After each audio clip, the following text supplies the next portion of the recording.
Jack Smith, Trump's target, shifts from defense to counterattack. This article is by Glenn Thrush and read by an automated voice.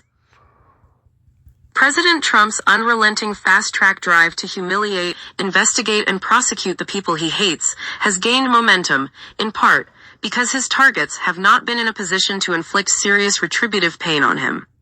Jack Smith is different. Mr. Smith, the special counsel who twice indicted Mr. Trump, appears unintimidated by the president's demand that Republican lawmakers investigate him, and that the Justice Department put him in prison for as yet unproved and unspecified crimes. Quite the opposite, in fact. Mr. Smith, who spent more than 2 years aggressively collecting evidence to prove Mr. Trump mishandled classified documents and tried to overturn the results of the 2020 election, appears eager to publicly challenge a foundational pillar of MAGA canon, that the president was a sinned upon innocent who did nothing to deserve scrutiny, much less 2 prosecutions. Mr. Smith has told people in his orbit that he welcomes the opportunity to present the public case against Mr. Trump denied to him by the Supreme Court decision, asserting broad presidential immunity from prosecution and adverse rulings from a Trump-appointed judge on the federal bench in Florida. Whether Mr. Smith gets the chance to confront his accusers on the biggest official stage available to him, a public House or Senate hearing, remains very much an open question. Some Republicans have privately expressed concern that Mr. Trump's quest for vengeance could backfire by giving a credible anti-corruption investigator an open mic. Deranged Jack Smith is a criminal, Mr. Trump said on social media on Wednesday after House Republicans released documents showing that the Special Counsel's office examined communications between Mr. Trump and 160 Republicans as part of the inquiry into his efforts to overturn the 2020 election. He proceeded to place Mr. Smith at the top of his prosecutorial hit list, along with the 2 top Biden appointees who picked Mr. Smith, a veteran war crimes prosecutor, for the job, Attorney General Merrick B. Garland and his top deputy, Lisa O. Monaco. The president declared that they should all be investigated and put in prison, next to a photo of Mr. Smith. Until now, Mr. Trump, in the half-joking estimation of one longtime advisor, has been able to order up investigations of his political enemies like Ubers. But in 2 low-key but self-assured appearances over the past 6 weeks, Mr. Smith has made it unmistakably clear that he will not only defend himself, but take a hammer to Mr. Trump's exaggerated or false claims about his work as special counsel. The idea that politics played a role in who worked on that case, or who got chosen, is ludicrous, Mr. Smith said during an early October interview with Andrew Weissman, another former prosecutor targeted by Mr. Trump at the University College London. Mr. Smith said he had tons of evidence that Mr. Trump had willingly retained the classified documents at his residence in Mar-a-Lago and tried to obstruct the investigation. The president's Republican allies in Congress have begun taking the first steps to investigate Mr. Smith at the urging of the White House and far-right activists. Their efforts are animated by a belief that Mr. Smith, despite his claim to the contrary, went beyond the bounds of an impartial investigation to go after Republicans. In recent days, they have made public hundreds of previously unreleased documents showing that Justice Department prosecutors, before and after Mr. Smith's appointment, subpoenaed records of Republican lawmakers and Trump-allied groups. But the lawmakers are divided on precisely how to proceed, according to interviews with lawmakers and their aides. Some have expressed concerns about giving Mr. Smith a public platform, unless the records trawl uncovers something so damning it shatters his credibility. Nor do they see much political upside in rehashing an issue of searing import to the president, but of little interest to voters in battleground districts, at a time when approval of Mr. Trump's performance on the economy and immigration is sagging. Yet they are forging ahead at Mr. Trump's goading. On October 10th, the GOP-controlled House Judiciary Committee summoned Mr. Smith to testify behind closed doors about what Republicans on the panel called partisan and politically motivated prosecutions of Mr. Trump. Earlier this year, 3 former Justice Department prosecutors, J.P. Cooney, Jay Bratt, and Thomas Windham, appeared for closed-door interviews that revealed little new information, according to Republicans on the panel.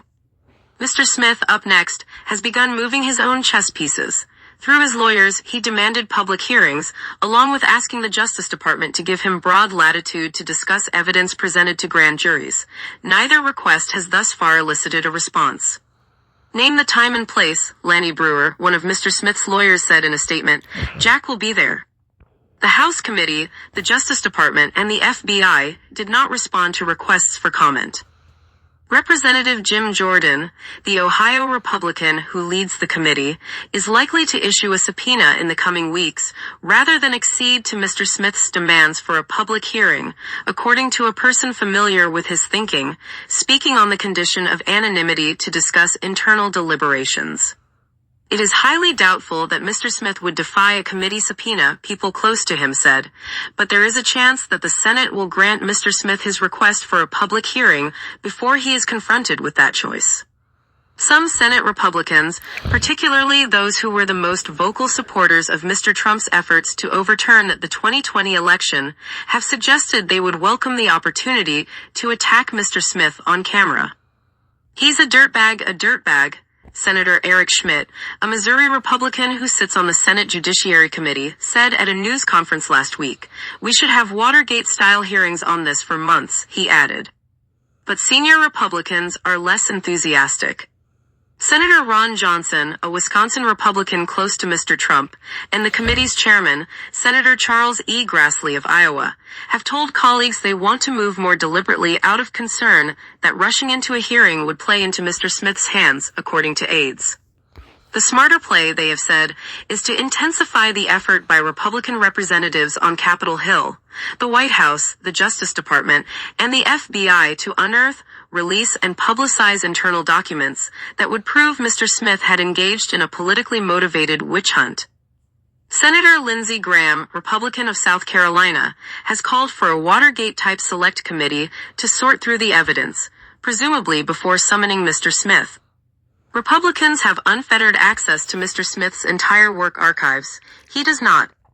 Kash Patel, the overtly partisan FBI director, has vowed complete cooperation with Republicans while stonewalling Democrats. Mr. Grassley last month released an unclassified 2023 document showing that the FBI analyzed phone records of 9 Republican lawmakers as part of the Trump election investigation. Senator Josh Hawley, Republican of Missouri, claimed that the Bureau tapped his phone, but the one-page document revealed only that Mr. Smith's team sought approval to retrieve metadata to monitor communications between Mr. Trump, his associates, and lawmakers around the time of the January 6, 2021 attack on the Capitol. Mr. Hawley, who offered a fist pump to election-denying demonstrators at the Capitol and was captured on security footage fleeing from the mob, refused to correct the inaccuracy.